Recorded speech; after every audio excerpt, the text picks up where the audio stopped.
सैया चोली एगो हमारा के सिवा द सैया चोली एगो हमारा के चियरल बा काज सैया टूटल बा बटनिया चलाला परहिया लोगवा नी रखे बदनिया चुमा चाटी कैला राते फरलाला मारा के चुमा चाटी कैला राते फरलाला मारा के सिवा द सैया चोली एगो हमारा के सिवा द सैया चोली एगो हमारा के सिवा द सैया चोली एगो हमारा के सिवा द सैया चोली एगो हमारा के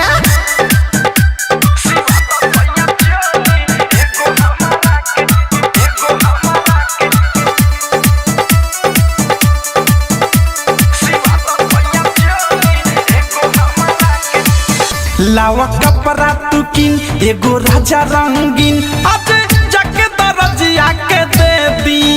नाही बोला तारा हूँ मजा मारा तारा तू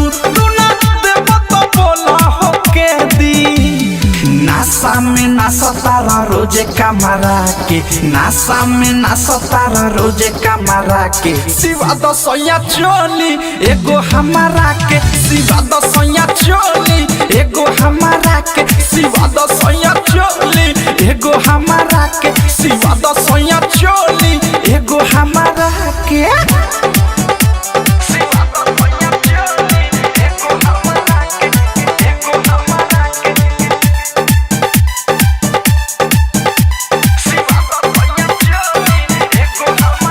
हस प्रेमी अवधेश अनुराग या मुकेश संगे थारुआ मिठू मिसाइल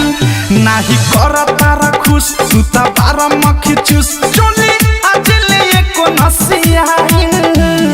बाहर तुला बारा हो एक ना मारा के बाहर तुला बारा हो एक ना मारा के सिवा द सैया चोली एगो हमारा के सिवा द सैया चोली एगो हमारा के सिवा द सैया चोली एगो हमारा के सिवा द सैया चोली एगो हमारा के चियरल बा काज सैया टूटल बा बटनिया चलाला परहिया लोगवा नी रखे बदनिया चुमा चाटी कैला राते फरलाला मारा के चुमा चाटी कैला राते फरलाला मारा के सिवा द सैया चोली एगो हमारा के सिवा द सैया चोली एगो हमारा के सिवा द सैया चोली एगो हमारा के सिवा द सैया चोली एगो हमारा के